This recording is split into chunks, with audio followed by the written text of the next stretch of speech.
Eu quero convidar você a abrir a sua Bíblia, que é a palavra do Senhor, na carta aos Filipenses, capítulo de número 4, e nós estaremos lendo a partir também do verso de número 4. E eu gostaria que você permanecesse com a sua Bíblia aberta para que você possa acompanhar a leitura bíblica. Tudo bem? Glórias a Deus.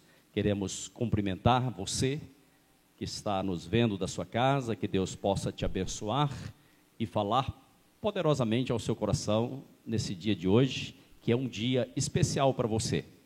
Hoje é o dia mais precioso da sua vida, porque você viveu a sua vida inteira para chegar até aqui e para ir além.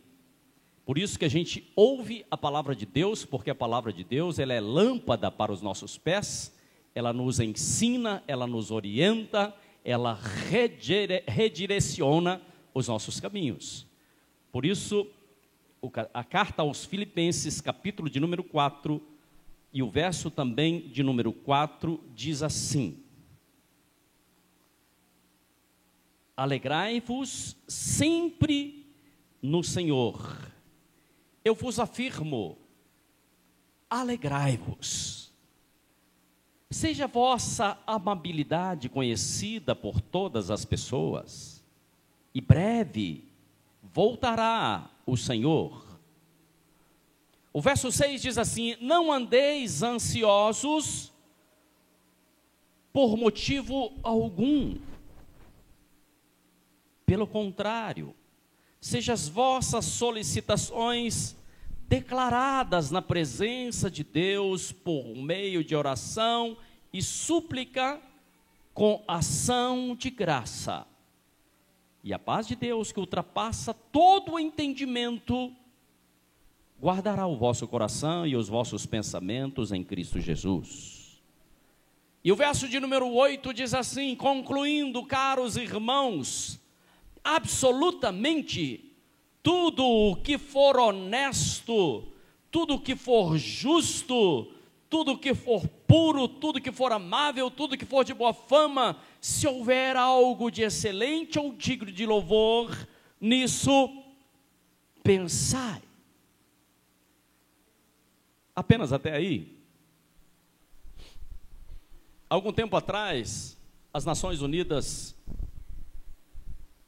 eles fizeram uma pesquisa para ver, para que as pessoas do mundo inteiro declarassem o que é que o mundo mais precisa. O que você acha que o mundo mais precisa? O mundo precisa de amor. O mundo precisa de paz.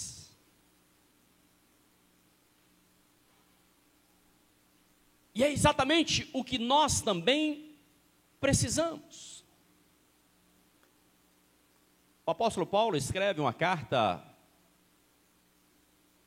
aos Filipenses.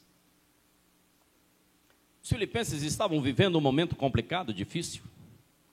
Estava tendo contenda entre eles, estava tendo rusga entre os irmãos lá da cidade de Filipos.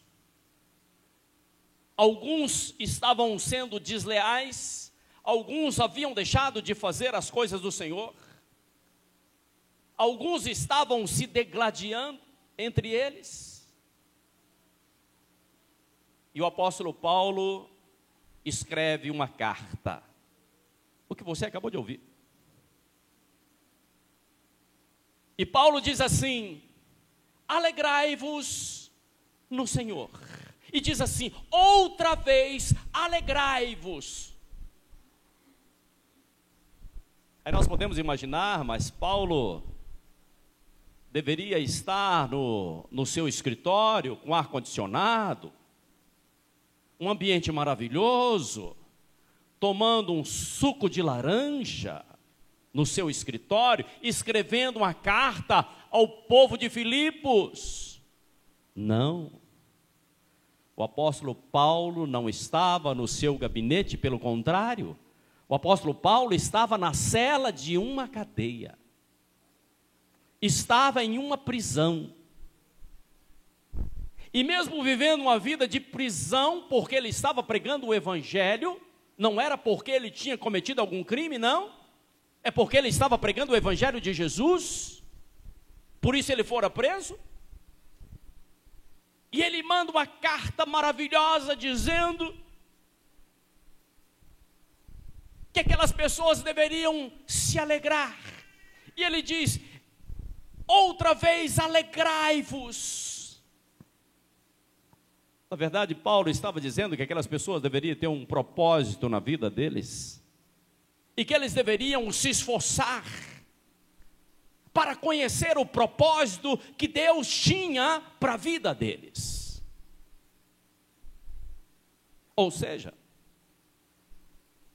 alegria é uma coisa tão preciosa. Eu não sei se você já parou para pensar, mas certamente você deve ter muitos motivos para se alegrar. Talvez você esteja desanimado para baixo, entristecido com coisas tão pequenas. Talvez você esteja esquecendo de olhar tudo aquilo que Deus tem feito na sua vida. Você está respirando? Você está vivo? Você está sadio? Você tem um raciocínio? Você está ouvindo a palavra? E Paulo diz assim: alegrai-vos, outra vez, alegrai-vos. Nós precisamos aprender a entender esse negócio, de termos essa alegria, alegria porque nós ouvimos a palavra de Deus, alegria porque nós temos um Deus poderoso, alegria porque nós podemos estar na casa do Senhor, alegria da salvação. Uma certa feita, Jesus estava dando um ensinamento, está registrado no caderno de João, capítulo de número 15, verso de número 11. Jesus diz assim: tenho-vos dito essas palavras, para que a minha alegria permaneça em vós, e a vossa felicidade seja completa. Jesus diz assim: eu quero que a minha alegria esteja dentro de você. Ele diz assim: para quê? Para que você tenha uma felicidade, não uma felicidade pela metade, não uma felicidade passageira de coisas que se acabam, não uma felicidade de uma noitada que as pessoas estão achando que estão curtindo a vida, mas no outro dia vem aquela ressaca, aquela coisa terrível. Não é isso que Jesus está falando. Jesus diz assim: olha, eu quero repetir para você, eu tenho dito essas palavras para que a minha alegria, ou seja, Jesus quer que a alegria dele esteja dentro de você. Eu não consigo imaginar uma pessoa que diz servir a Deus e andar com um bicão, e andar triste para baixo. Como? Não pode, não tem jeito. Nós servimos ao Senhor, nós iremos morar na eternidade com o Senhor, e por que é que nós devemos andar entristecidos, cabeça baixa? E no verso, eu quero que você acompanhe comigo, no verso de número 6, de Filipenses 4, 6, diz assim a palavra: não andeis ansiosos por motivo algum. Será que você pode falar para quem está do seu lado: para com a ansiedade?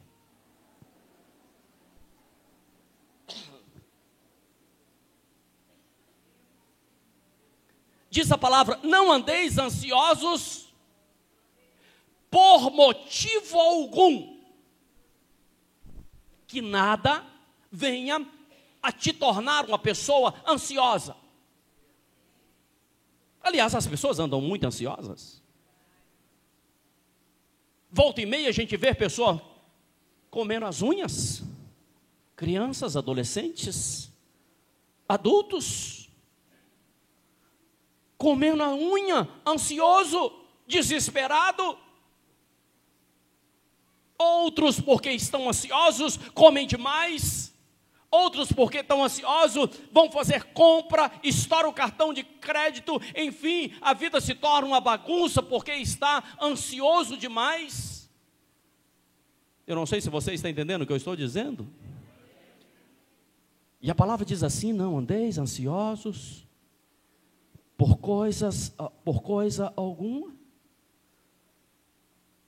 Se porventura tem algum vazio na sua alma, não vai ser a ansiedade que vai preencher o vazio da sua alma, mas é o Senhor, é a palavra do Senhor. Eu não sei por que é que você está sofrendo, porque ouviu a notícia tal, porque falaram não sei o quê, porque vai prestar um concurso, ou porque aí você se torna uma pessoa ansiosa, começa a sofrer antes da hora, começa a pensar o que não deve. Não é isso que a palavra ensina. A ansiedade é destrutiva. A ansiedade, ela impede você de viver. A ansiedade, querido, impede você de orar. A ansiedade impede você de pensar, de raciocinar adequadamente, porque uma pessoa ansiosa não consegue pensar direito, não consegue refletir direito. Entenda isso, por favor. Uma pessoa ansiosa, ela começa a ver muitos obstáculos à sua frente. Sabe por quê? Ela começa a ver obstáculos porque ela deixa de olhar para Deus. E quando a pessoa deixa de olhar para Deus, ela começa a enxergar os obstáculos. Mas quando você começa a olhar para o Senhor e a confiar no Senhor, certamente os obstáculos serão escadas para que você possa ir mais alto, ir mais longe. E ainda no verso de número 6, eu quero que você acompanhe comigo, por favor. Não andeis ansiosos, pelo contrário, sejam as vossas solicitações declaradas na presença de Deus. Olha que lição maravilhosa. Sejam as vossas solicitações, aquilo que você precisa, seja declarado na presença de Deus por meio de oração, súplica, com ação de graças. Ouça bem o que eu vou te dizer. Pensar é o mesmo que pedir. Quando você começa a pensar sobre uma determinada coisa, e você pensa mais, quer seja coisas boas ou coisas ruins, na verdade você está desejando para você. No que é que você tem pensado? Se você só pensa em coisas ruins virão sobre a sua vida. Se você só pensa em enfermidade, você vai acabar se tornando uma pessoa enferma. Se você se pensa ou começa a pensar na miséria, na derrota, certamente você será uma pessoa derrotada. Por isso diz a palavra que nós devemos, diz aí as Escrituras, que nós devemos clamar ao Senhor, suplicar ao Senhor com ação de graça. O que significa isso? Que quando nós chegarmos na presença do Senhor, nós já devemos agradecer a Deus por aquilo que Ele vai fazer na minha vida. Eu não sei se você entendeu o que eu disse. Você chega na presença do Senhor, você clama ao Senhor, e você com ações de graça, ou seja, já agradecendo por aquilo que Deus ainda não fez, mas você já está agradecendo. Você se lembra de Jesus quando chega diante do túmulo de Lázaro? E diante do túmulo de Lázaro, Lázaro ainda estava morto.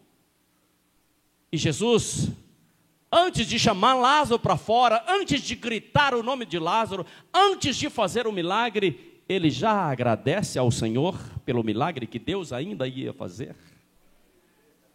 Você pode começar a agradecer a Deus pelo milagre que Ele ainda não fez, mas você pode começar a agradecer. Isso significa confiança, isso significa certeza.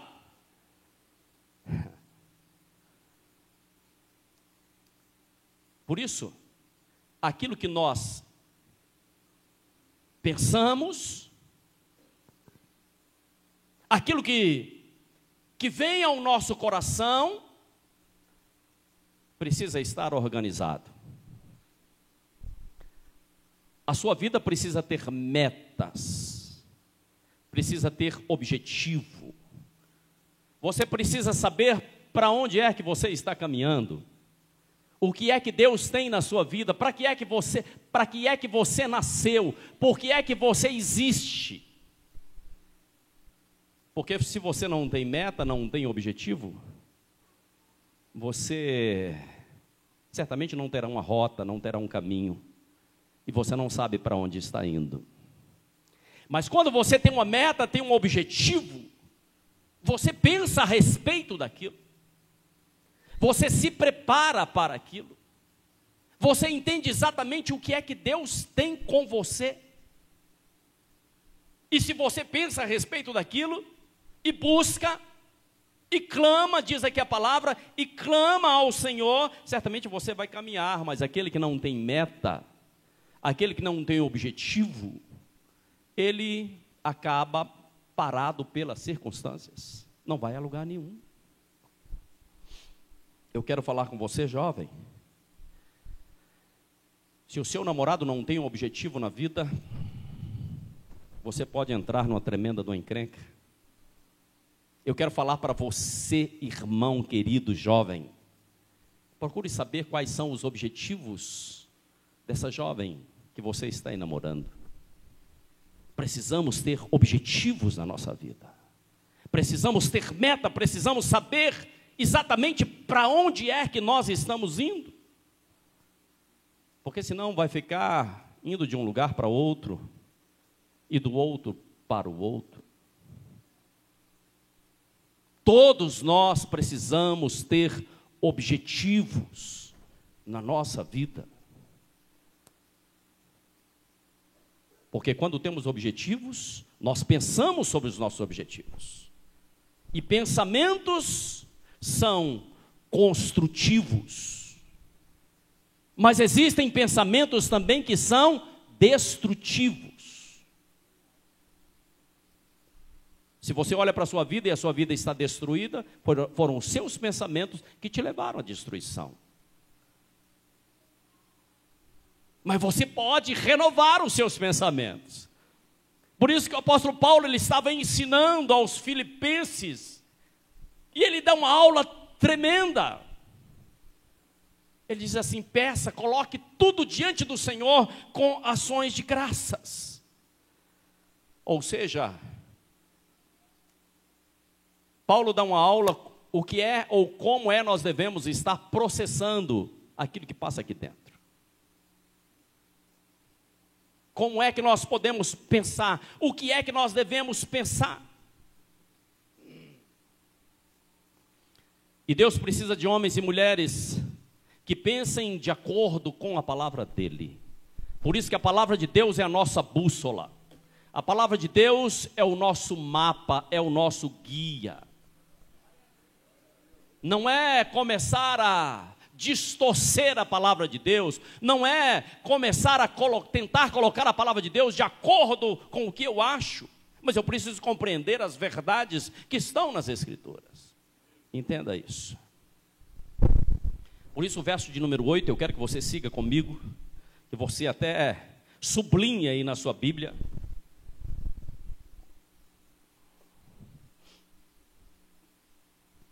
O apóstolo Paulo diz assim, concluindo, ou seja, para que você tenha uma noção, para que você tenha uma ideia, para que você faça corretamente, ele diz assim no verso de número 8, concluindo, caros irmãos, absolutamente, diga comigo, absolutamente, tudo o que for verdadeiro, preste atenção, querido, tudo que for verdadeiro, tudo que for honesto, tudo que é justo, tudo que é puro, de boa fama, tudo que há virtude, tudo que há louvor, ele diz assim, é nisso que você deve pensar.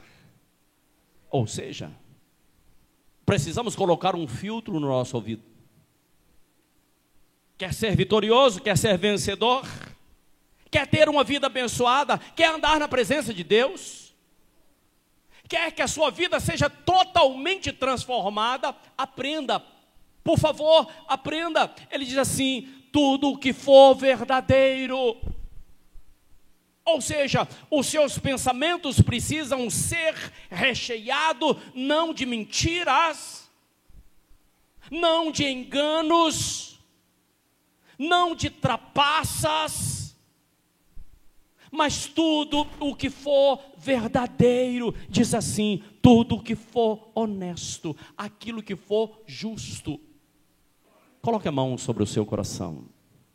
Pai, a tua palavra foi ministrada nesse dia de hoje, e nós sabemos que a tua palavra não volta vazia.